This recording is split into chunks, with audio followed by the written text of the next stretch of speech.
अस्सलामुअलैकुम नाजरीन, young star TV news से खबरों के इस सिलसिले को आगे बढ़ाते हुए रिपोर्ट कर रहे हैं कैसर खान।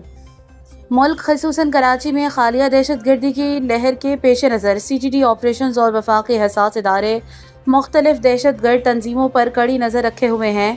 मारखात 6 जुलाई 2025 को एक इंटेलिजेंस बेस्ड ऑपरेशन के नतीजे में कालादम दहशतगर्द तंजीम BLA के 2 तरबियत याफ्ता दहशतगर्दों को नहायत हिकमत अमली के साथ गिरफ्तार करके कराची में दहशतगर्दी का बड़ा मंसूबा नाकाम बना दिया।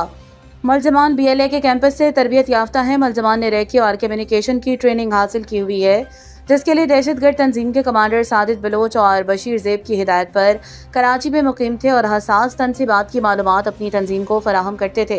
ये हसास तनसीबात और कानून नाफिज करने वाले इदारों के खिलाफ दहशतगर्दी का नेटवर्क बनाने के लिए भी सरगर्म थे। गिरफ्तार मुलजमान की तफसील मुजाहिद बलोच वल्द दिलजान, फरीद बलोच और जाकिर बिन वल्द एजाज अहमद मुलजमान से बरामद बारूदी मवाद की तफसील। बारूदी मवाद वजन अंदाजन 4 किलोग्राम, डेटोनेटर और प्राइमा कार्ड बॉल बेरिंग। मुलजमान के खिलाफ थाना CTD में दर्ज झेल मुकदमात रजिस्टर्ड हुए। मुलजमान से मजीद तहकीकात की जा रही हैं, जिससे मुलजमान के दीगर साथियों तक रसाई हासिल होगी।